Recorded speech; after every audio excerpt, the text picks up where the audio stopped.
Chapter 11, The Gathering of the Nations, by Arthur Conan Doyle. And now I come to a bit of my story that clean takes my breath away as I think of it, and makes me wish that I had never taken the job of telling it in hand. For when I write, I like things to come slow and orderly, and in their turn, like sheep coming out of a paddock. So it was at West Inch. But now that we were drawn into a larger life, like wee bits of straw that float slowly down some lazy ditch, until they suddenly find themselves in the dash and swirl of a great river, then it is very hard for me with my simple words to keep pace with it all. But you can find the cause and reason of everything in the books about history, and so I shall just leave that alone and talk about what I saw with my own eyes and heard with my own ears.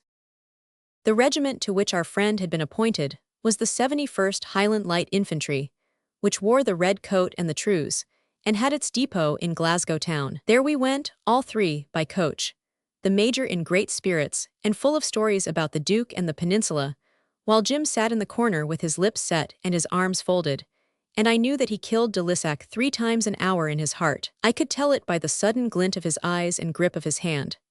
As to me, I did not know whether to be glad or sorry, for home is home, and it is a weary thing, however you may brazen it out, to feel that half Scotland is between you and your mother. We were in Glasgow next day, and the major took us down to the depot, where a soldier with 3 stripes on his arm and a fistful of ribbons from his cap showed every tooth he had in his head at the sight of Jim, and walked 3 times round him to have the view of him, as if he had been Carlisle Castle. Then he came over to me and punched me in the ribs and felt my muscle, and was nigh as pleased as with Jim. "These are the sort, Major, these are the sort," he kept saying. "With 1,000 of these we could stand up to Boney's best." "How do they run?" asked the major. "A poor show," said he, "but they may lick into shape. The best men have been drafted to America, and we are full of militiamen and recruities." "Tut, tut," said the major. "We'll have old soldiers and good ones against us. Come to me if you need any help, you two." And so, with a nod, he left us, and we began to understand that a major who is your officer is a very different person from a major who happens to be your neighbor in the country. Well, well, why should I trouble you with these things? I could wear out a good quillpen just writing about what we did, Jim and I, at the depot in Glasgow, and how we came to know our officers and our comrades, and how they came to know us. Soon came the news that the folk of Vienna, who had been cutting up Europe as if it had been a jigget of mutton, had flown back, each to his own country, and that every man and horse in their armies had their faces towards France. We heard of great reviews and musterings in Paris too, and then that Wellington was in the Low Countries, and that on us and on the Prussians would fall the first blow. The government was shipping men over to him as fast as they could, and every port along the east coast was choked with guns and horses and stores. On the 3rd of June, we had our marching orders also, and on the same night we took ship from Leith, reaching Ostend the night after. It was my first sight of a foreign land, and indeed most of my comrades were the same, for we were very young in the ranks. I can see the blue waters now, and the curling surf line, and the long yellow beach, and queer windmills twisting and turning, a thing that a man would not see from one end of Scotland to the other. It was a clean, well-kept town, but the folk were undersized, and there was neither ale nor oatmeal cakes to be bought amongst them. From there we went on to a place called Bruges, and from there to Ghent, where we picked up with the 52nd and the 95th, which were the 2 regiments that we were brigaded with. It's a wonderful place for churches and stonework is Ghent, and indeed of all the towns we were in there was scarce one but had a finer kirk than any in Glasgow. From there we pushed on to Ath, which is a little village on a river, or a burn rather, called the Dender. There we were quartered in tents mostly, for it was fine sunny weather, and the whole brigade set to work at its drill from morning till evening. General Adams was our chief, and Raynell was our colonel, and they were both fine old soldiers. But what put heart into us most was to think that we were under the Duke, for his name was like a bugle call. He was at Brussels with the bulk of the army, but we knew that we should see him quick enough if he were needed. I had never seen so many English together, and indeed I had a kind of contempt for them, as folk always have if they live near a border. But the 2 regiments that were with us now were as good comrades as could be wished. The 52nd had 1,000 men in the ranks, and there were many old soldiers of the peninsula among them. They came from Oxfordshire for the most part. The 95th were a rifle regiment, and had dark green coats instead of red. It was strange to see them loading, for they would put the ball into a greasy rag and then hammer it down with a mallet, but they could fire both further and straighter than we. All that part of Belgium was covered with British troops at that time, for the guards were over near Enghien, and there were cavalry regiments on the further side of us. You see, it was very necessary that Wellington should spread out all his force, for Boney was behind the screen of his fortresses, and of course we had no means of saying on what side he might pop out, except that he was pretty sure to come the way that we least expected him. On the one side he might get between us and the sea, and so cut us off from England, and on the other he might shove in between the Prussians and ourselves. But the Duke was as clever as he, for he had his horse and his light troops all round him, like a great spider's web, so that the moment a French foot stepped across the border, he could close up all his men at the right place. For myself, I was very happy at Ath, and I found the folk very kindly and homely. There was a farmer of the name of Boys, in whose fields we were quartered, and who was a real good friend to many of us. We built him a wooden barn among us in our spare time, and many a time I and Jeb Seaton, my rear-rank man, have hung out his washing, for the smell of the wet linen seemed to take us both straight home as nothing else could do. I have often wondered whether that good man and his wife are still living, though I think it hardly likely, for they were of a hale middle age at the time. Jim would come with us too, sometimes, and would sit with us smoking in the big Flemish kitchen, but he was a different Jim now to the old one. He had always had a hard touch in him, but now his trouble seemed to have turned him to flint, and I never saw a smile upon his face, and seldom heard a word from his lips. His whole mind was set on revenging himself upon de Lissac for having taken Eddie from him, and he would sit for hours with his chin upon his hands glaring and frowning, all wrapped in the one idea.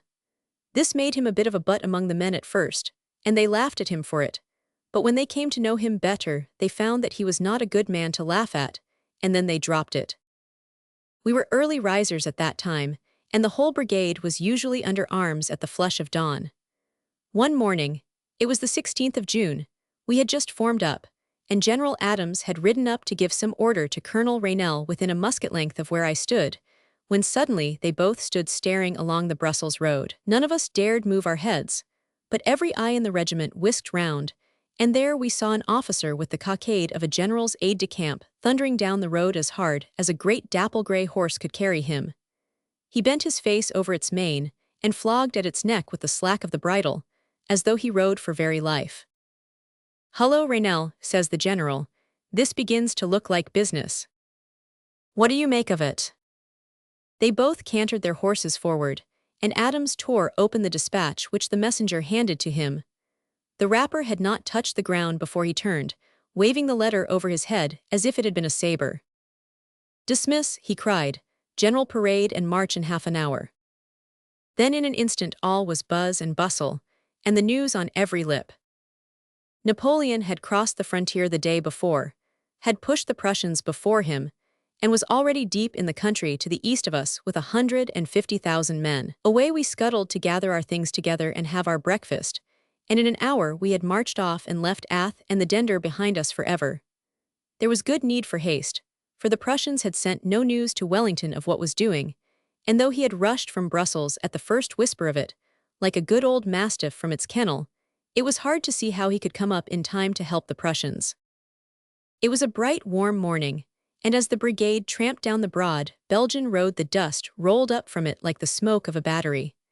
I tell you that we blessed the man that planted the poplars along the sides, for their shadow was better than drink to us. Over across the fields, both to the right and the left, were other roads, one quite close and the other a mile or more from us. A column of infantry was marching down the near one, and it was a fair race between us, for we were each walking for all we were worth. There was such a wreath of dust round them that we could only see the gun barrels and the bearskins breaking out here and there, with the head and shoulders of a mounted officer coming out above the cloud, and the flutter of the colors. It was a brigade of the Guards, but we could not tell which, for we had two of them with us in the campaign.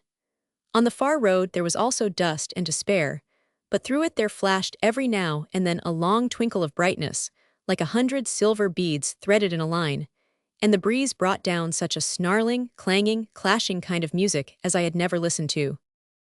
If I had been left to myself, it would have been long before I knew what it was. But our corporals and sergeants were all old soldiers, and I had one trudging along with his halbert at my elbow, who was full of precept and advice. "That's heavy horse," said he, You see that double twinkle?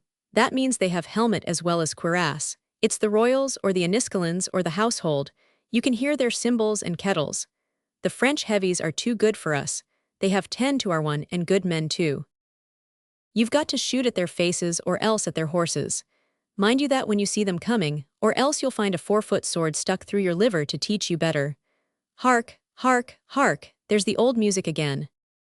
And as he spoke there came the low grumbling of a cannonade away somewhere to the east of us, deep and hoarse, like the roar of some blood-daubed beast that thrives on the lives of men. At the same instant there was a shouting of heh, heh, heh, from behind, and somebody roared, "Let the guns get through." Looking back, I saw the rear companies split suddenly in two and hurl themselves down on either side into the ditch, while 6 cream-colored horses, galloping 2 and 2 with their bellies to the ground, came thundering through the gap with a fine 12-pound gun whirling and creaking behind them. Behind were another, and another, 4 and 20 in all, flying past us with such a din and clatter, the blue-coated men clinging on to the gun and the tumbrils, the drivers cursing and cracking their whips, the manets flying, the mops and buckets clanking, and the whole air filled with the heavy rumble and the jingling of chains. There was a roar from the ditches, and a shout from the gunners, and we saw a rolling gray cloud before us, with a score of busbies breaking through the shadow. Then we closed up again, while the growling ahead of us grew louder and deeper than ever. "There's 3 batteries there," said the sergeant. "There's Bull's and Weber Smith's, but the other is new. There's some more on ahead of us, for here is the track of a 9-pounder, and the others were all 12s. Choose a 12 if you want to get hit, for a 9 mashes you up but a 12 snaps you like a carrot." And then he went on to tell about the dreadful wounds that he had seen, until my blood ran like iced water in my veins, and you might have rubbed all our faces in pipe clay and we should have been no whiter. "Aye, you'll look sicklier yet, when you get a hatful of grape into your tripes," said he. And then, as I saw some of the old soldiers laughing, I began to understand that this man was trying to frighten us. So I began to laugh also, and the others as well, but it was not a very hearty laugh either. The sun was almost above us when we stopped at a little place called Hal, where there is an old pump from which I drew and drank a shako full of water, and never did a mug of Scotch ale taste as sweet. More guns passed us here, and Vivian's hussars, 3 regiments of them, smart men with bonny brown horses, a treat to the eye. The noise of the cannons was louder than ever now, and it tingled through my nerves just as it had done years before, when, with Eddie by my side, I had seen the merchant ship fight with the privateers. It was so loud now that it seemed to me that the battle must be going on just beyond the nearest wood, but my friend, the sergeant, knew better.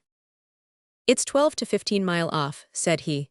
"You may be sure the general knows we are not wanted, or we should not be resting here at Hal." What he said proved to be true, for a minute later down came the colonel with orders that we should pile arms and bivouac where we were. And there we stayed all day, while horse and foot and guns, English, Dutch, and Hanoverians, were streaming through. The devil's music went on till evening, sometimes rising into a roar, sometimes sinking into a grumble, until about 8 o'clock in the evening it stopped altogether. We were eating our hearts out, as you may think, to know what it all meant, but we knew that what the Duke did would be for the best, so we just waited in patience. Next day the brigade remained at Hal in the morning, but about midday came an orderly from the Duke, and we pushed on once more until we came to a little village called Brain something, and there we stopped. And time too, for a sudden thunderstorm broke over us, and a plump of rain that turned all the roads and the fields into bog and mire. We got into the barns at this village for shelter, and there we found 2 stragglers, one from a kilted regiment, and the other a man of the German Legion, who had a tale to tell that was as dreary as the weather. Boney had thrashed the Prussians the day before, and our fellows had been sore put to it to hold their own against Ney, but had beaten him off at last. It seems an old stale story to you now, but you cannot think how we scrambled round those 2 men in the barn, and pushed and fought, just to catch a word of what they said, and how those who had heard were in turn mobbed by those who had not. We laughed and cheered and groaned all in turn, as we heard how the 44th had received cavalry in line, how the Dutch Belgians had fled, and how the Black Watch had taken the Lancers into their square, and then had killed them at their leisure. But the Lancers had had the laugh on their side when they crumpled up the 69th and carried off one of the colors. To wind it all up, the Duke was in retreat in order to keep in touch with the Prussians, and it was rumored that he would take up his ground and fight a big battle just at the very place where we had been halted. And soon we saw that this rumor was true, for the weather cleared towards evening, and we were all out on the ridge to see what we could see. It was such a bonny stretch of corn and grazing land, with the crops just half green and half yellow, and fine rye as high as a man's shoulder. A scene more full of peace you could not think of, and look where you would over the low, curving, corn-covered hills, you could see the little village steeples pricking up their spires among the poplars. But slashed right across this pretty picture was a long trail of marching men, some red, some green, some blue, some black, zigzagging over the plain and choking the roads, one end so close that we could shout to them, as they stacked their muskets on the ridge at our left, and the other end lost among the woods as far as we could see. And then on other roads, we saw the teams of horses toiling, and the dull gleam of the guns, and the men straining and swaying as they helped to turn the spokes in the deep, deep mud. As we stood there, regiment after regiment and brigade after brigade took position on the ridge, and ere the sun had set we lay in a line of over 60,000 men, blocking Napoleon's way to Brussels. But the rain had come swishing down again, and we of the 71st rushed off to our barn once more, where we had better quarters than the greater part of our comrades, who lay stretched in the mud with the storm beating upon them until the first peep of day.